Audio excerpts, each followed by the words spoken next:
Бұл бейнеде біз Жапониядағы Нагасаки қаласына тасталған екінші атом бомбасының семіз адамның қалай жұмыс істейтінін қарастырамыз. Флатман жарылғыш типіндегі ядролық бомба.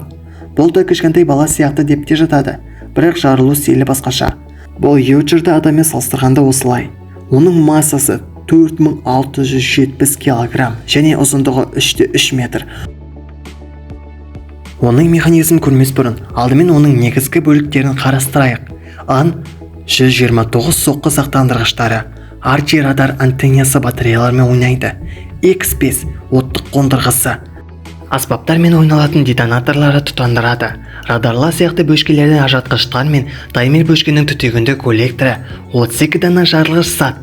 Көпір сым, детонаторлары жасыл қауіпсіздік және қызыл қару-жарақ тығындары.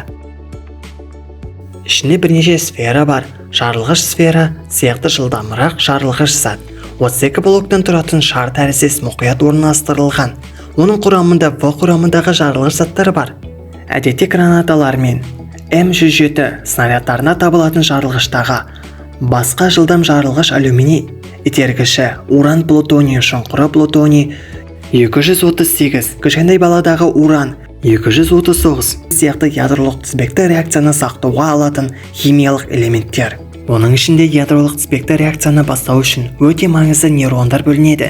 Бұл жарылу сферасында қазір жарылу орын алатын жерде.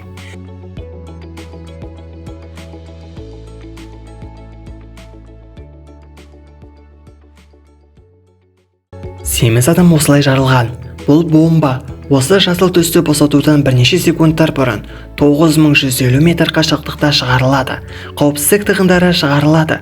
Содан кейін қызыл қосылғыштар сақталады. Содан кейін боб таймері бірнеше секундтан кейін іске қосылады. Содан кейін ауа қысыммен өлшеу арқылы бомбаның биіктігін анықтау үшін барометрлік құрылғы іске қосылады. Содан кейін белгіленген биіктікке жеткенде радиолокациялық биіктік өлшегіш радар көмегімен бомбаның соңғы биіктігін анықтау үшін іске қосылады. Бұл үш кезең таймер сатысы, барометрлік саты және радиолокациялық биіктік өлшегіш сатысы бомбаның тым ерте жарылып кетпеуіне көз жеткізу үшін пайдаланылады. Әйтпесе ұшақ бұзылады, немесе тым кеш болса, нысананың биіктігі жарылыс толқыны мен термиядалық сәуленің теңдігі 43 секундтан кейін қол жеткізеді. Жерде шамамен 500-ден 590 метрге дейінгі белгіленген биіктікте анықтаған кезде сөндіргіш тізбек жабылады. Сондықтан атыс қондырғысын белсендірілгенде өрт қондырғысы электр импульстарын жіберіледі. Барлық сымдар бір уақытта жарылғыш көпір сым детонаторларына, содан кейін жылдамырақ жарылғыш ішке қарай жарылады. Соққы толқындары келесі төменгі жарылғыш затқа алюминийге жылдамырақ жарылғышқа жіберіледі. Бәсеңдеткіш сфераға тереді. Содан кейін ішкі компоненттерді қысады. Плутоний шұңқырын тығыз етеді. Соққы толқыны содан кейін жетеді. Сондықтан кірпі оны ұсақтайды. Содан кейін оның ішіндегі плутоний мен бериллий араласады және сызылған плутоний 239 нейрондық жарылуын шығарады. Бұл нейрондар үлкен плутоний 239 атомдарын бомбалайды. Плутоний 239 атомы бір нейтронмен бомбаланады. Екі плутоний 23-ке бөлінеді. Атомдар және 3 нейтрондық шығарады. Және энергия плутоний 239 атомдарымен де бірдей болады. Енді бұл уран 238 бұрмауы сферасы нейтрондар плутоний шұңқырына қайта шағылыстыру арқылы қашып кетпеуін қамтамасыз етеді.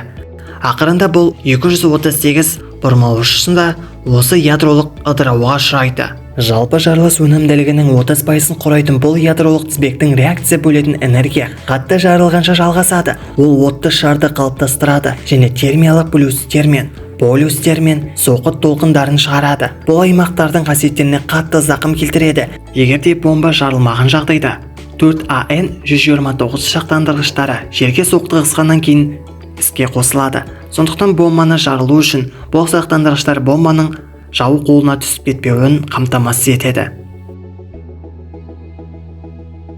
Нагасакиге түсірілген семіз адам 21 килотонна TNT шығарады және 2 километр радиустағы алып жатқан жерінің барлығын жоқ қылады. Ол Нагасакидің географиясына байланысты кішкентай балаға қарағанда аз зиян келтіреді, ал кішкентай бала Хиросимада жарылды. Егер жазық ауада болса, Хиросимада салған бомба кішкентай баланың бомба қалай жұмыс істейтінін білгіңіз келсе,